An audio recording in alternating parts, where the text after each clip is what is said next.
अस्सलाम वालेकुम guys, it's me doctor Mahima Abrar. How are you all.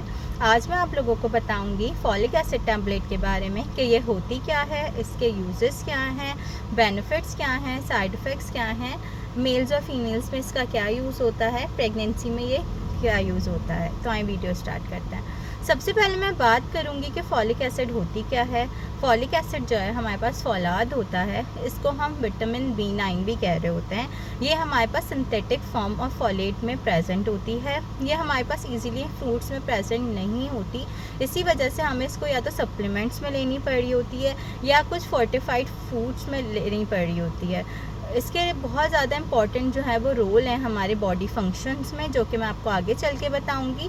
इसके अलावा अगर बात करें इसकी सोर्स की कि ये कहाँ कहाँ से प्रेजेंट होता है, तो ये हमारे पास ग्रीन लीफी जो वेजिटेबल्स होती हैं ना, उसमें प्रेजेंट होता है। इसके अलावा हमारे पास ये बीफ जो लिवर होता है उसमें प्रेजेंट होता है। उसके अलावा हमारे पास पीनट्स में होता है। उसके अलावा हमारे पास जो ग्लोबिया होती है उसमें प्रेजेंट होता है। खरबूजे में जो है ये प्रेजेंट होता है। अब मैं बात करती हूँ इसके यूजेस की, इंडिकेशंस की। इसका जो सबसे इम्पॉर्टेंट यूज़ है ना वो ये है कि रेड ब्लड सेल्स की फॉर्मेशन करवाता है, हमारे सेल्स को मैच्योर करता है। अगर इसकी कमी हो जाए तो एक ख़ास खून की कमी हो जाती है जिसको हम मेगैलोप्लास्टिक एनीमिया भी कह रहे होते हैं। ये हमारे डीएनए की डेवलपमेंट में बहुत बेनिफिशियल है, बहुत बड़ा अहम रोल प्ले करता है, जेनेटिक मटेरियल को बनाने में हेल्पफुल है। और ये विटामिन B6 और B12 के साथ मिलके हमारी कार्डियोवैस्कुलर हेल्थ यानी हार्ट हेल्थ को बहुत ज़्यादा इम्प्रूव करता है। इसके साथ साथ स्ट्रोक होने के चांसेस भी बहुत कम हो जाते हैं। इसके अलावा हमारी जो वर्टिगो स्किन की कंडीशन होती है उसमें बहुत ज़्यादा बेनिफिशियल है। अगर आपकी स्किन पे वाइट पैचेस हो जाएं तो इसमें भी बहुत ज़्यादा ये बेनिफिशियल है। अब मैं बात करती हूँ इसके यूज़ेस की ऑन मेल्स और फीमेल्स पे, कि इसका क्या यूज़ होता है मेल में और फीमेल में। तो जो अगर हम फीमेल्स की बात करें तो ये हमारे पास जब प्यूबर्टी हिट करती है ना तो फॉलिक एसिड की रिक्वायरमेंट बढ़ जाती है। मींस 400 माइक्रोग्राम तक आपको फॉलिक एसिड लेना पड़ता है, जिसकी वजह से आगे जाके आपको कंसीविंग में कोई प्रॉब्लम नहीं होती और मेंस्ट्रुअल हेल्थ भी बहुत अच्छी रहती है। अगर मैं बात करूं मेल्स का यूज़ पे, इसके यूज़ में तो फर्टिलिटी को इंक्रीज़ करवाता है ये मेल्स में, और आपकी जो कार्डियोवैस्कुलर हेल्थ होती है ना मेल्स की उसको भी इम्प्रूव करवाता है।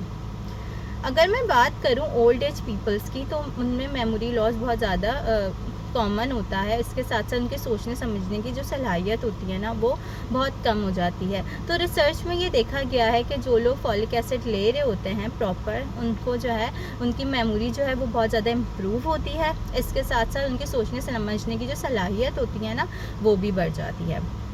अब मैं बात करती हूँ इसका सबसे इम्पॉर्टेंट जो रोल है, मींस प्रेगनेंसी में इसका क्या यूज़ है।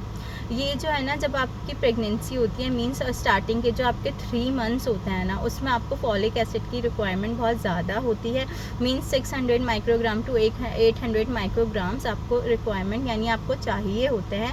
अगर इसकी कमी हो जाए तो आपके जो बेबी होता है उसकी जो न्यूरोनल ट्यूब होती है वो सही से डेवलप नहीं होती, जो आपकी बैकबोन होती है वो डेवलप नहीं होती, और इसके अलावा भी जो है वो बहुत ज़्यादा डिफेक्ट्स देखने में आ रहे होते हैं। तो प्रेगनेंसी में ये बहुत ज़्यादा बेनिफिशियल है। स्टार्टिंग के 3 मंथ्स में तो बहुत ही ज़्यादा इसका आपको ख्याल रखना चाहिए कि इसकी डेफिशिएंसी ना हो रही हो।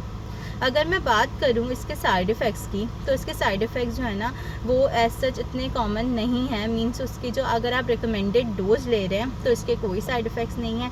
अगर आप रिकमेंडेड डोज से ज़्यादा ले रहे हैं या आपको अदर हेल्थ इश्यूज़ हैं तो इसके जो साइड इफ़ेक्ट्स हैं, या अगर आप हाइपर सेंसिटिव हैं फॉलिक एसिड से तो आपको क्या हो सकता है, आपको एलर्जिक रिएक्शंस हो सकते हैं। मींस आपकी जो स्किन है उस पर रेड पैचेस हो सकते हैं, आपका फेस स्वेल हो सकता है, आपका टंग और लिप्स जो हैं वो स्वेल हो सकते हैं। इसके अलावा कुछ अनकॉमन साइड इफ़ेक्ट्स भी हो सकते हैं, मींस नोज़िया, वॉमिटिंग, आपको जो है वो स्लीप डिसऑर्डर्स हो सकते हैं, इस तरह की चीज़ें भी हो सकती हैं।